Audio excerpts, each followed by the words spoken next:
Hey, all you Arizona lovers. This is the Finding Arizona podcast. I'm your host, Jose. And I'm your producer, Brittany.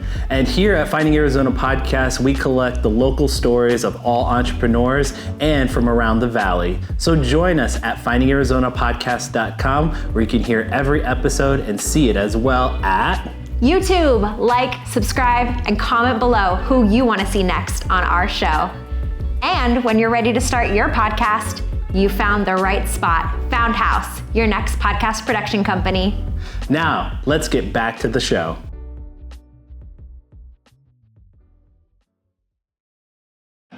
Score big with SeatGeek. Whether it's concerts, sports, or live events, SeatGeek has you covered. Use code FindingArizona to get a fantastic $20 discount on your SeatGeek tickets.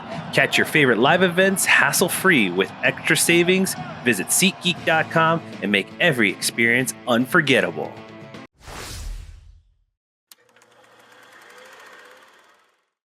Welcome back, everybody, to the Finding Arizona podcast. I'm your host, Jose, and as always, we bring in fantastic guests. And today's no different. Ladies and gentlemen, I'd love to introduce Brooke. Brooke's going to actually give you the breakdown of her business because you wear a lot of hats. I'm just going to say that from the very start. You wear a lot of hats, but I'm just going to say, Brooke, our story and our journey today is going to be one with twists and turns. So I'm going to let you take over and just kind of introduce yourself and what we're going to be getting into today.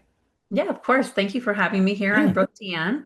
My business is Life Coaching Goddess. But yeah, you're right. I do wear quite a bit of hats. I'm an author, I'm a best-selling author. I'm a podcaster as well. I have my own podcast, Goddess Rising, to really help women heal from codependency and abusive relationships. And then I also, help women heal from trauma. That's really the main purpose of my business. It's my story. So it really turned it into being able to give back and contribute to the community of women that are feeling lost and don't know how to recover after these type of really difficult situations they've been in. Absolutely. So typically the question that we start with is give us a bit of your origin story. And I definitely know just from my own research how open and forward you are from this. So if you can kind of start just even from childhood, just kind of who you were, how you looked at the world, and then kind of go into the actual start of this journey. Yes, I will try to keep it as short and sweet as Oh, possible. you're fine. We have plenty of time. Don't worry about it. But I was raised as a Jehovah's Witness. So a lot of people don't, some people know that as the people that come and knock on their door and kind of bother them to kind of, recruit them. But a lot of people don't realize that Jehovah's Witnesses is a cult. And I had no idea either, but that's the way what I grew up in. And in that dynamic, it was very controlling.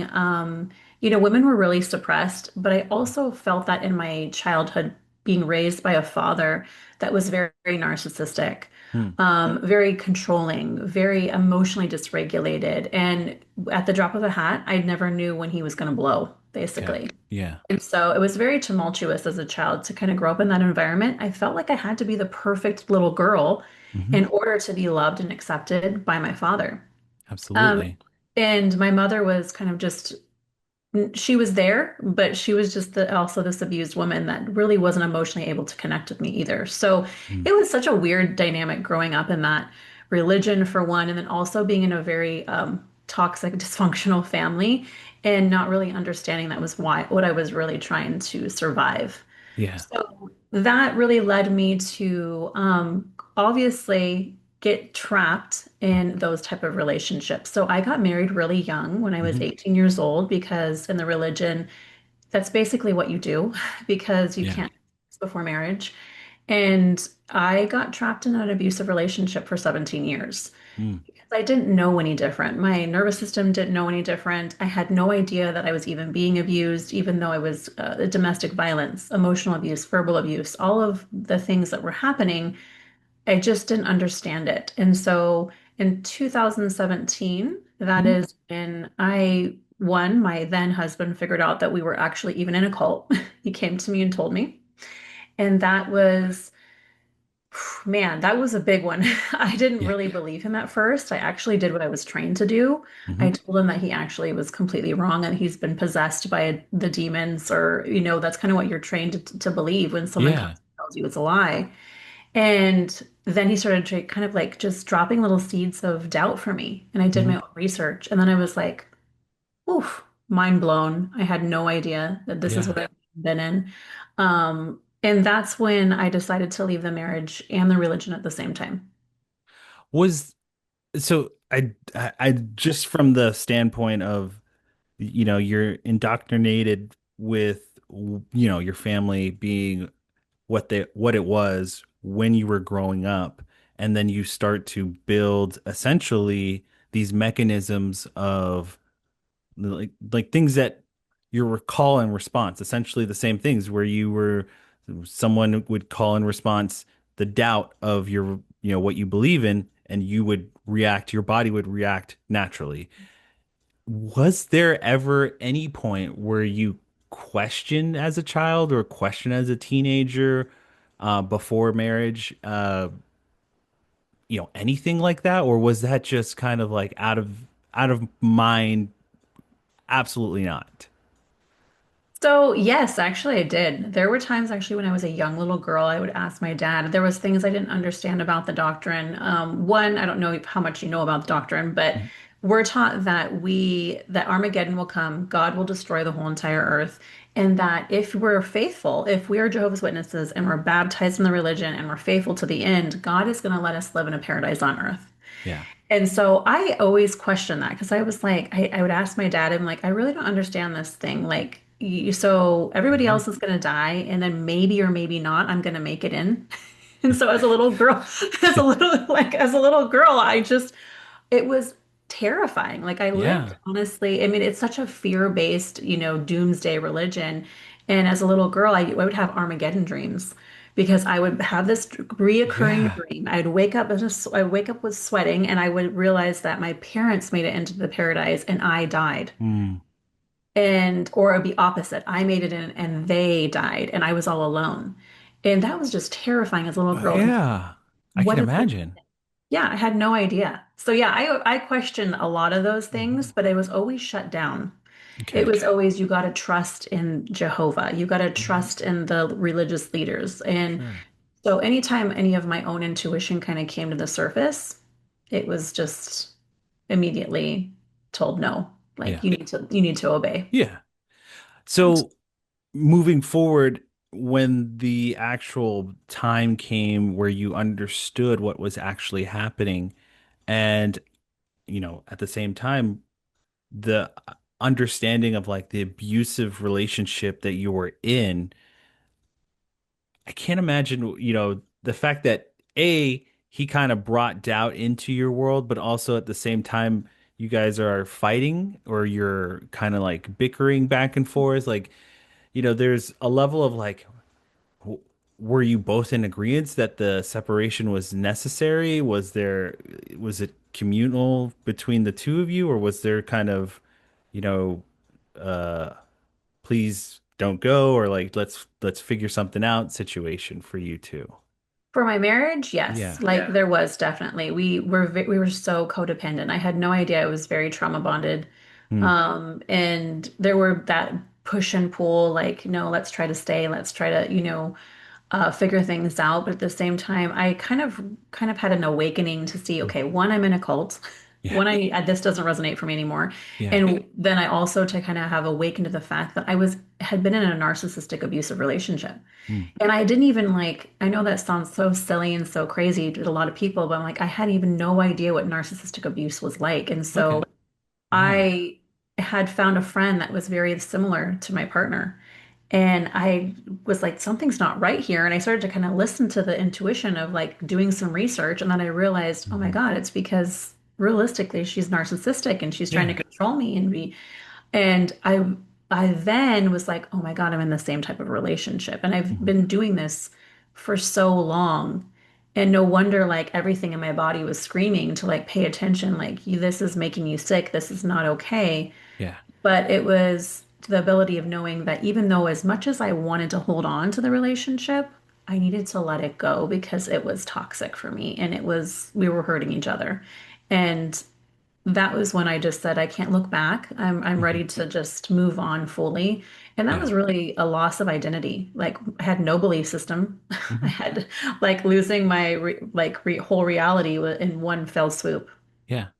And so when you brought that up, when you actually said after that point, my inclination was is that it was going to be a positive, almost relief for you, where it's like I let go of all these negativities and these things that were holding me back. And yet you had reprieve. Like you were just like, no, it's the opposite. Now I'm lost. I don't know who I am. It didn't dawn on me. I was like, oh no, fresh start is beautiful. It's an opportunity. And so it's the view of like someone who hasn't been through that kind of traumatic experience versus someone who has, it's like there stands the pinnacle point of like, oh, what do you do when it is dramatically 180, when it goes from zero to 180 like that? Um, Afterwards, I would love to understand where the life coaching and coaching in general, like, was it from the development of wanting to find identity and through that process finding that this kind of business was something that you bonded with or wanted to, like, what was the development or the aha moment for you of like, oh, this is something that I can not only do for others, but do for a living? Yeah. That actually didn't pivot. I was in the beauty industry until about 2020. Okay. And when 2020 came around, obviously we know COVID happened. The whole world like literally was in mass chaos. Yeah. Well, within that time, now he was my ex-husband, but he also the father of my children. He died tragically from addiction. Oh, wow. That moment in time, even though we had such a tumultuous relationship, I had known him since I was a child. So Yeah. it was still grief, really, really heavy Oh, grief. yeah. And then watching my two boys grieve their father was like something I can't explain, other than the fact that it's the most heart-wrenching thing as a mother. Yeah. And it really what I'd like to speak to is it was like a spiritual awakening for me. I had Hmm. been so lost until this experience happened. It was like the pain and the grief just kind of really opened me up, and I wanted to know. I needed the Hmm. questions answered.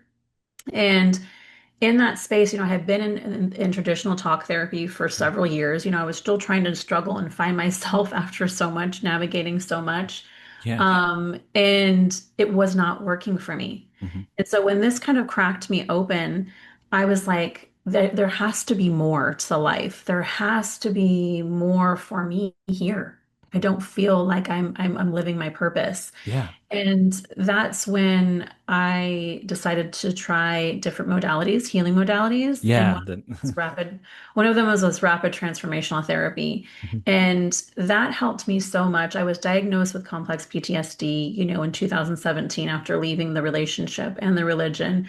And I had so much just PTSD from everything I'd had experienced. Hmm. And that helped me navigate it more because I was working with my subconscious mind rather Yeah. than just talking about the trauma, Yeah. right? I wasn't staying stuck in my stuff. I was actually healing and processing it and moving it through my body. And it was a mind changer and a game changer for my life. And Yeah. I said to myself, every woman or man, I work with men too, Yeah. has to be able to experience the beauty of Mhm. how powerful this really is because our mind is the most powerful thing we have. And Yeah. sometimes we just don't know how to use it.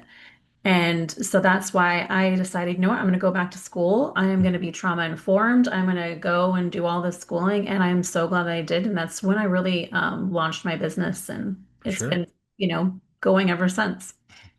There's a couple of things that I want to get into.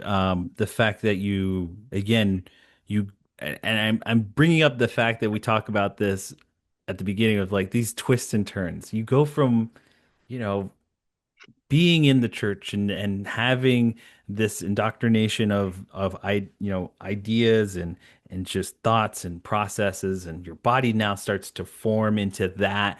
Then you get told and it shatters your world that what you believe in and the relationship that you are now in is like it's all toxic. It's just all bad. Mhm. That breaks you even further because now the loss of like what you were like. diving into is now just gone. Yeah. There is a level of like I want to say poetic beauty, justice, whatever you want to say, the that this trauma, something that is the loss of a loved one, shook you up enough to inform you that this is where you need to be, that the idea of in the center of this chaos, there is a silver lining of your intentions and your knowledge needs to be here to help guide those who are going through this same kind of experience of toxic relationships or negativity in their personal life. It's just that ability to allow your brain to be like, wake up almost, essentially. It's just like, it's really kind of like poetically beautiful, but the fact that it's like you had to go through such loss to have that shaken up is the other sad part from it.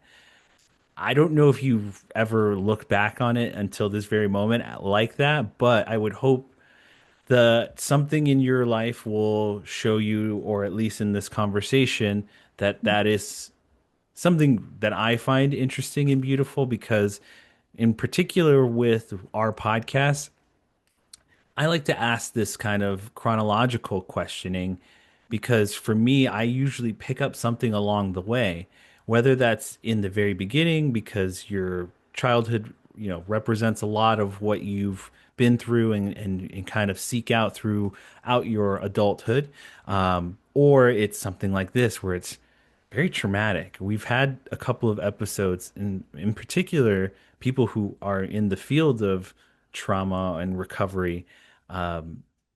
Traumatic experiences really do make for, I like to say, some of the most best caretakers or like some of the best people Yeah. who have empathy. And so I just hope that you at least understand from the perspective of an outsider who's talking to you that even though the loss of a loved one can be traumatic and hurt so deeply, that the fact that you are now helping others and creating better lives for those through that trauma, that there's something beautiful about that. Thank you. I appreciate that. Honestly, Yeah. you got me a little emotional because yeah, I mean, I have looked back on the, when you've gone through really difficult times where you felt like honestly, I mean, there were times where I was like, I don't even want to be here anymore. Hmm. Because it was that painful, it was that difficult. Leaving the religion also meant leaving behind every friendship I'd ever known all my life Sure. and my Yeah. family. So I got abandoned by my family in doing that as well. Absolutely. And so it was not only a loss of identity, but a loss of love, of community, of what I thought Hmm. was a safe space, and I no longer had that. So I always try to say, this has been difficult, Hmm. but it's also given me, I've been able to walk through the fire for others to show them how to get to a space where they no longer have to suffer quicker. Yeah. And I feel like that's the gift. And every time I work with someone, that's the gift that like keeps on giving for Hmm. me. And Hmm. it lights me up. Like it just lights my whole soul up. And I'm like, Yeah. this is why I did this. Absolutely. And I'm sure your boys, I mean, just in the sense of the children, them like your personal children, the fact that like they see you going through this process and involving yourself to better, to help others. And it just, again, I believe in this kind of um, ripple effect when a child sees their adult person, whoever, guardian, parent, whoever, when they see someone that they love and care about do better and do good out into the world, I think that that resonates more than anything else.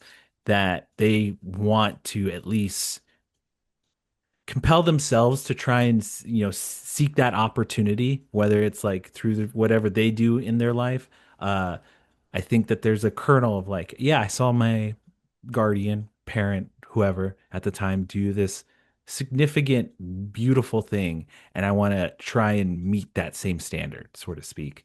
But yeah, I hope yeah, this whole dialogue of like trauma influencing the brilliance of like what you get out of it, the outcome. I think your kids will benefit from it. Yourself is already benefit from it, and those that you affect and coach benefit from it.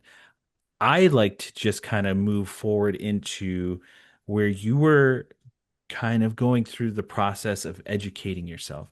Mm. And I find this unique in the sense that you didn't really know your trauma. You didn't really have an understanding of the verbalization or the vocabulary that says this is this or this is that.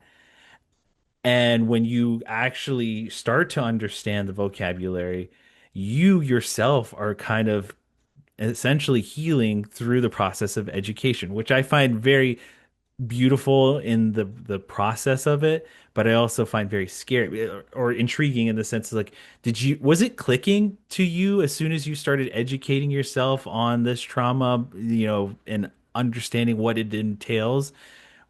Was there a clickage of like, oh, that's what that was, or oh, that's what that moment was, or this is speaking to me? Also, because it was probably easier for you to just connect to that information, was it just easier to, I guess, get the experience or get the educational part out of the way so that you can start doing the business part of it? Honestly, it's great that you mentioned that. When I was in the education process, it was like I was actually being able to heal through that process Yeah. because it was exactly that, right? It was like learning something and being like an aha moment, like, oh my Yeah. God, this is why I do what I do, or this is why, but this is because this happened to me and this is why I operate this way. So Hmm. it was really kind of like, I might like to call it like just awakening upon awakening to realize why I had suffered for so long from Yeah. severe anxiety, from the PTSD, from all of these Hmm. experiences, and just kind of learning like what trauma does to the body, and honestly, to all of the belief system that I have been raised in and modeled and conditioned from my parents, and realizing what programming even is. Like, I Yeah. didn't even know programming was a thing, and our brains are programmed from the moment we are birthed, right? We take on our parents' beliefs, we take on things that, belief systems that maybe are not even meant to be ours. And we're just like Yeah. operating from these and realizing that I could have the power and the choice to let these things go, was really empowering for Mhm. myself. And so as I was educating myself and building this business and learning, I was also healing myself. Mhm. So I think that my education was twofold. Not only did it give me a beautiful business, but it also helped me heal myself. Yeah. So Yeah. like it gave back so much to me. Yeah. I think I will be honest in saying that I have probably had a similar experience or am kind of going through the similar experience of this duality of life and religion and belief.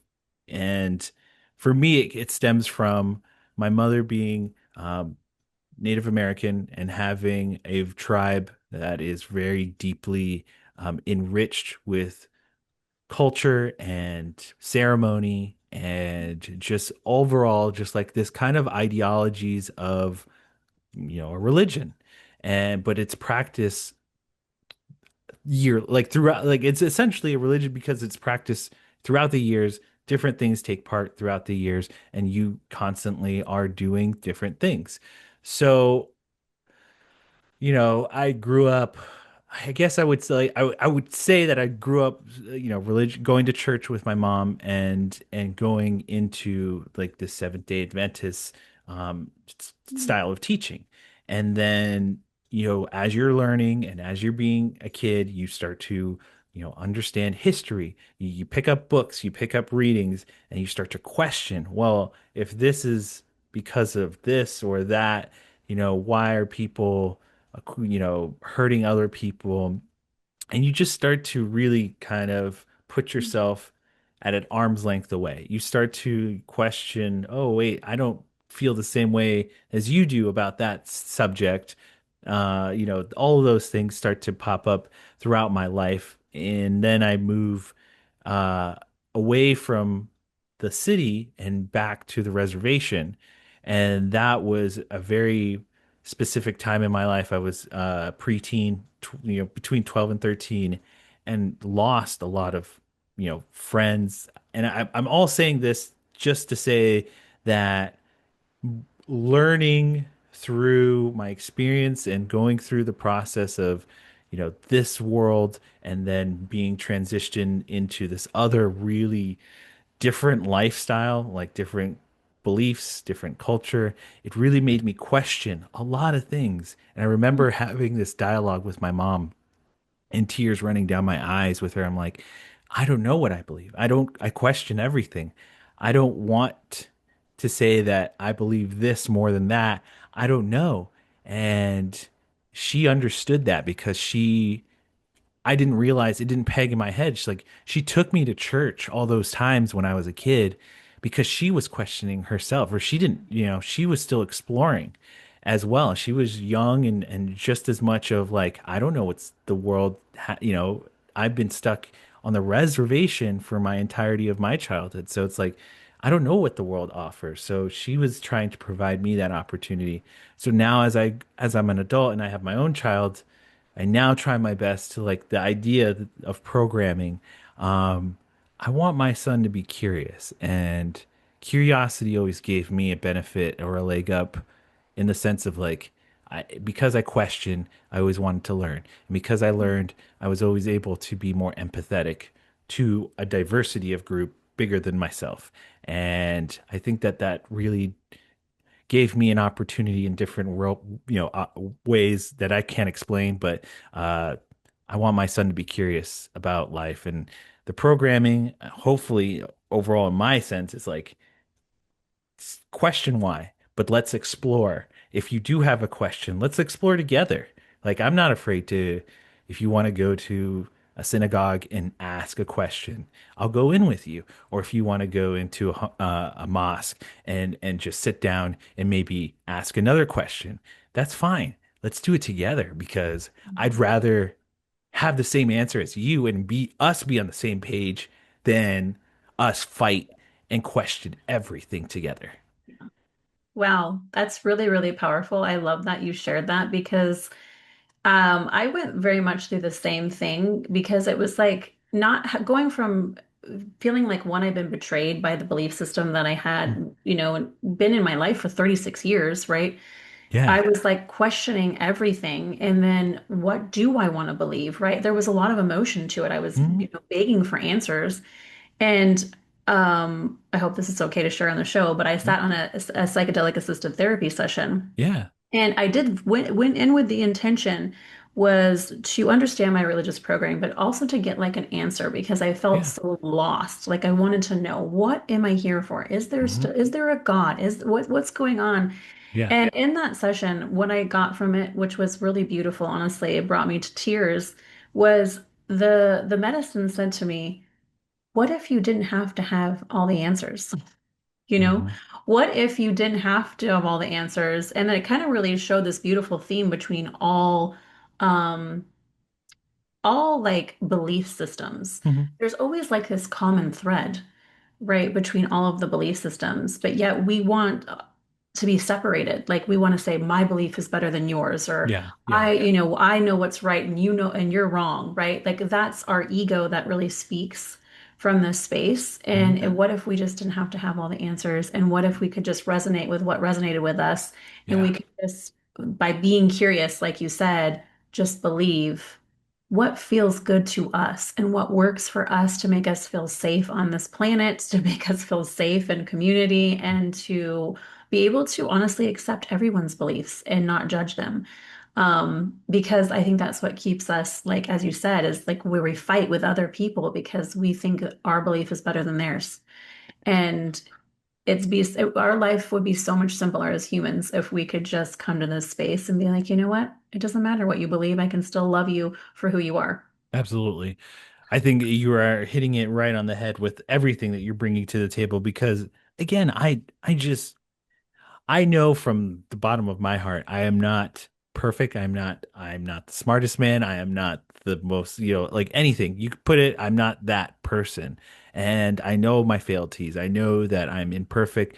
And so a lot of the times I tell the people in the audience here, it's like I do this because there are absolutely professionals out there in the world already doing the things that I love or I am curious about or I question about, and they can provide these answers or at least guide me into the a solution or a place where I can feel more comfort in that world. And so, you know, I just think that having you be able to say like the comfort of your own mind and you questioning the world is the fact that it's like you shouldn't be afraid to ask those questions, especially in an environment where the questions are deliberately supposed to be asked or supposed to be, put forward into the world. If you allow yourself that opportunity, I think you'll find relief in the fact that it's like the response you'll get back or the helping hand that comes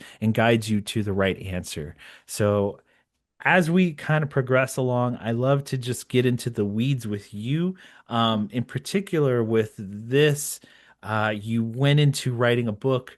I'd love to understand where writing a book, or even the sense of like, I should put this thoughts to paper, came into fruition. How is it doing now? Like, how do you feel about the writing process? Like all of it. I'd love because again, writing or at least authorship, I believe, comes from doing enough and feeling confident enough in practice that's like, oh, my thoughts and my experiences need to be propelled or given into the community that I am in so that they can learn from my experience. So I'd love just to understand that part of authorship for you. Of course, yeah. I just recently published an article. Women's magazine wanted me to write this article about writing my book, and I called it "Writing Through the Wreckage," Huh. because that is exactly what I felt like when I sat down to write this book. It was like I felt like a calling. Yeah. Like it was like I knew I had to put my story to paper. I didn't know why. I didn't question it. I just started writing. And it was like, as I started to write my deep innermost feelings about everything that I had been through my whole entire life, I started from childhood and went on, um, I cried. Mm. I wailed. I was angry. Hmm. I went through every emotion Yeah. possible. I went through the betrayal all over again. I went through every experience I had ever been through. And it was healing. Hmm. And I remember it was about my fifth or sixth edit. And I was like, oh my God, if I have to read this book one more time, because it was like going through all, it's like going through all the traumatic experiences over and over and over again, to get the book perfect. Hmm. But what I say to everyone, and this is what I would like to speak to anyone that is listening to this, is that everyone has a story inside of them. Hmm. We all do. Everybody. You didn't Hmm. have to go through what I went through to have this story, this book, this memoir. Everybody has their own personal story and their own book that they can put into the world. Hmm. Because I think that's just the beauty of your journey, putting it into this space and knowing that I know that, when I released this book, I knew it would help people. I didn't know I'm going to get a little emotional here. I didn't know the deep, profound effect it would have on the Hmm. people that have reached out to me, um, because it was really life changing for some of them. They felt so seen, they felt so understood. A lot of the Yeah. people that read this book have been our ex-Jehovah's Witnesses now and still very lost, still Beautiful. don't understand their own identity or their own belief system. Um, Still very stuck in the trauma of being in that religion. And this helped them to see hope. And that's Yeah. what I always hear. Everyone says to me, I couldn't put the book down. Like they read it so quickly because they're like, I needed this. This is Yeah. Yeah. exactly what I needed. And so I didn't know that this book was bigger than me, but it was, and it is still. And so that's what I like to speak to people. Sometimes we think our story is not good enough, or maybe that idea that we have is not Yeah. good enough. But you have that idea for a reason, right? Hmm. You have it for a reason. And if you just follow that nudge, the ripple effect that you could create for someone, even if it's just one person, is really beautiful. But Hmm. most of all, I think in writing this book, it healed me.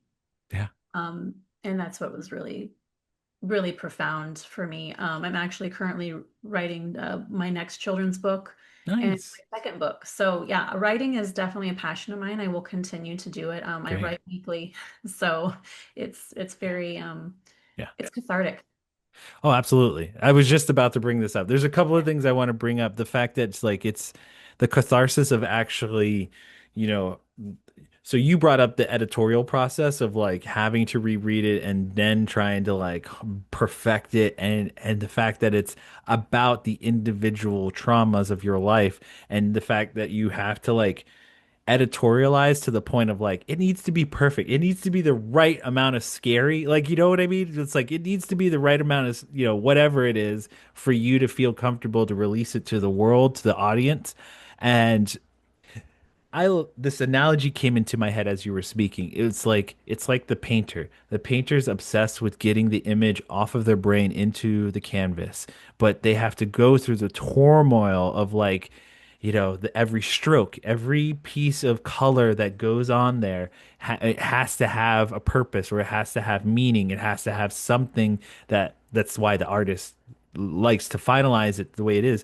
But then if you pull back the timeline of it, as that painter finishes the painting and now is showing it to the world, it becomes less, not traumatic, but less scary to the painter, of like less stressful to the painter.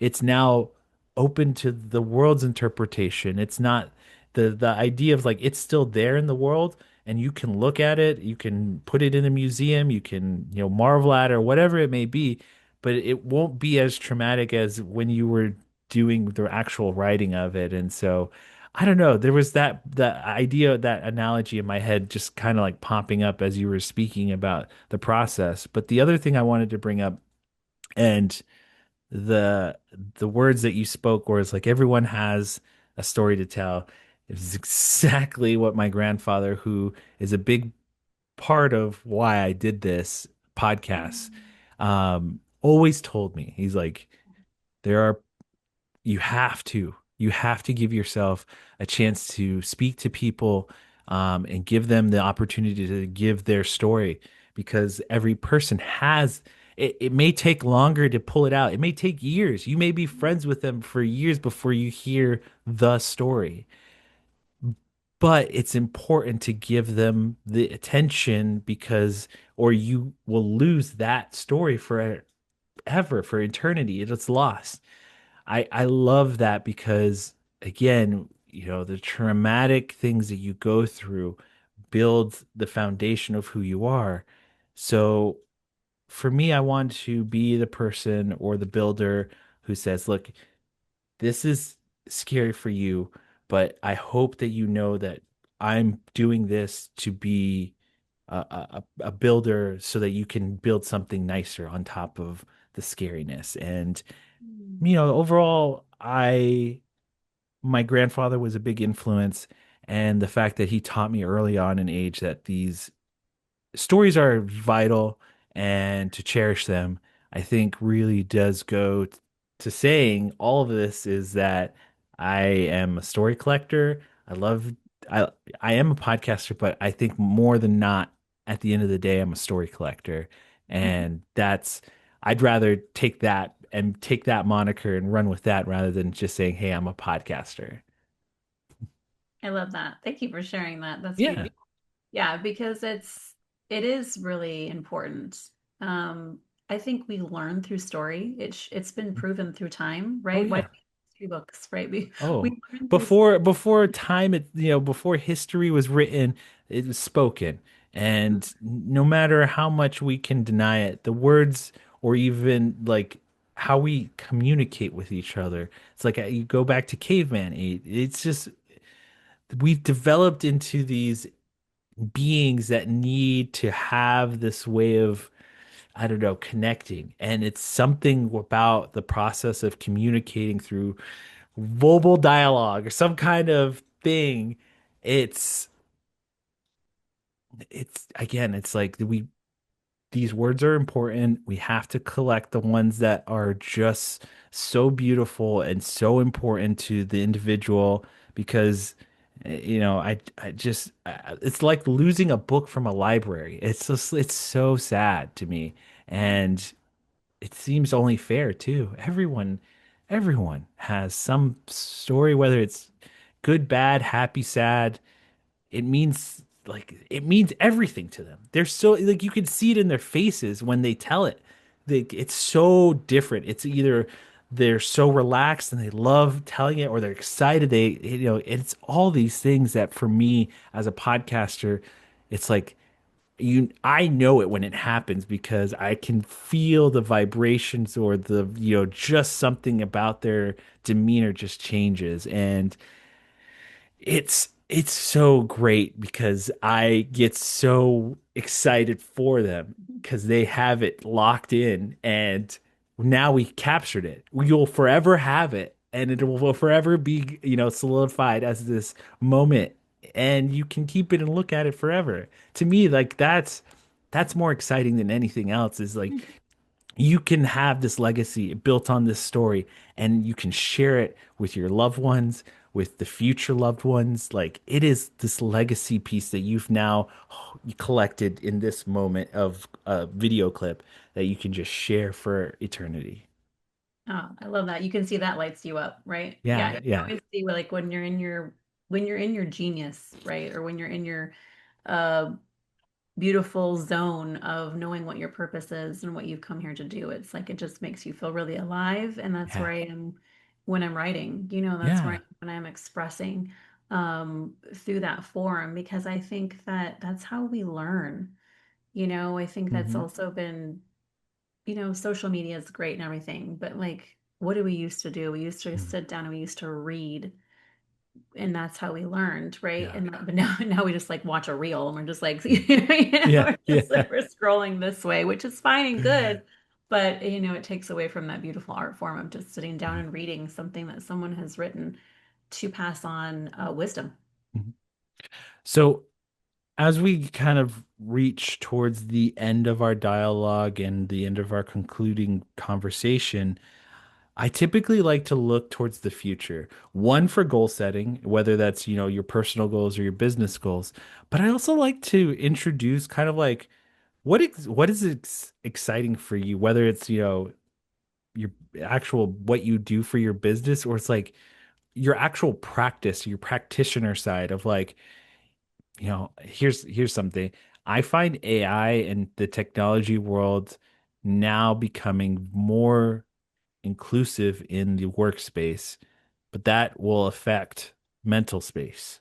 And I want to know if that is something that is on your radar and what you look at for your clients, or even more importantly, your children, who will have to undoubtedly deal with that when they go into the workforce or they go into secondary education and things like that. Yeah. As far as AI goes, I feel like AI is a great support system to my business. Great.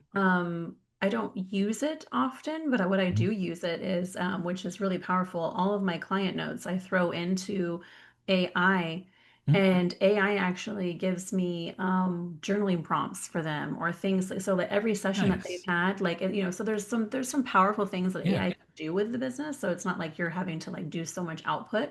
Mhm. But other than that, like I find that it's going to become a more powerful tool if we know how to use it. But again, it doesn't Yes. have human connection. It doesn't have our authenticity, right? It Mhm. doesn't have our little space of how we use our own voice. So it can't, I think a lot of people are afraid of it. Like it's going to take something away from them, or it's going to take away. I'm like, well, it's not human. Yeah. Like it's not human, It's just it is what it is. Like it's a part of our future and it's here. We Yeah. gotta just roll with it. We gotta be able to know that this is where we're headed. Mhm. But again, it's about learning how to use it properly for Yeah. yourself and for your business, which I'm learning. And I think you have to be able to know that the way that we did business years ago, that's old, right? Hmm. Like Hmm. if things are always changing, we're Yeah. evolving as humans, like our technology is evolving. We have to evolve with life, even though we don't like change. We have to also embrace the change and say, okay, how am I going to use this to benefit my business and actually Mhm. up level myself? And I think there's always a benefit for that. Yeah. Um, and as far as my business goals, I really my next goal is to really be able to help people, whether that's through a healing platform or Mhm. a nonprofit to be able to Okay. help people that are like marginalized communities. I Yeah. am Latina, I'm also Native American. I also see often in these spaces where people can't afford to get the help that they need. And that breaks my heart because I Hmm. believe everybody should, I get very emotional about this. Sorry, I feel like everybody should be able to get help and get Yeah. support. Yeah. But the system doesn't, it doesn't really set people up for that. Most people don't have health insurance that covers this type of stuff. The work that I do is not covered by Hmm. health insurance, right? And people need the access to these really powerful healing tools, and at the same time, obviously, I need to make a living too, but Yeah. I also want to make it affordable. So that's like my next kind of venture, wanting to really Yeah. be a space that's available for people. Yeah. Um, and then eventually, I would love to have a retreat center. So I do women's retreats right now. Nice. Um, uh, it's very beautiful. It's a beautiful space for women to come into sisterhood and community, Yeah. but also to heal through some really deep stuff that they've gone through and So traumas and absolutely. come out differently. So those are kind of my big goals right now. Well, I have two people that I want to hook you up with. The one more recently that is uh psych psychiatrist. Yes, I believe psychiatry. Paper Flower. And it was great meeting them because they focus on mental space for LGBTQ. But also on top of that, there's a friend of ours who is breath coach, but she's out in Mexico. She does retreats and things like that. That she's very like she's so great with the breath work, and she's very calm. Like she's her whole demeanor is very calm and loving and collective, and she was just like she's again I call her my very like just calm friend because she I can't imagine her flipping out, but she's very fun and but also just again wanting to help those go through and learn through the work that she's doing, which is breath work. I'd love to introduce you to those two individuals. That's just my like. As soon as you were talking about your goals, I was like, I got two people that I know that it would be great for her. But yes, that will conclude our conversation today as we reach the end. I love to give you the opportunity to let everyone know where they can find you online, social media, phone number if you have it, address if you want to give it out, everything under the sun. So the floor is yours, Brooke. Take it away. So they can find me at lifecoachinggoddess.com. That's my website. I'm on all the social media platforms. So Facebook, TikTok, Instagram is Life Coaching Goddess. They can find me there. And obviously they can book a free consult if they want to. They can find my book on Amazon, Shattered, Broken, and Beautiful, as well as my children's book that is about grief, The Grief Monster. Mm. So that's for kids Oh, that are have had loss and they're trying to yeah. understand grief. This is about being able to help them support that through that process. So, yeah, I would love to hear from anyone and anyone that was wanting to chat. Perfect. Before we go, we have an outro for ourselves. You can hear every episode of our podcast at findingarizonapodcast.com. Social media wise, Finding Arizona Podcast under everything. And last but not least, we end every conversation with a kisses, hugs, and belly rubs to our four-legged friends. And we will see you next time.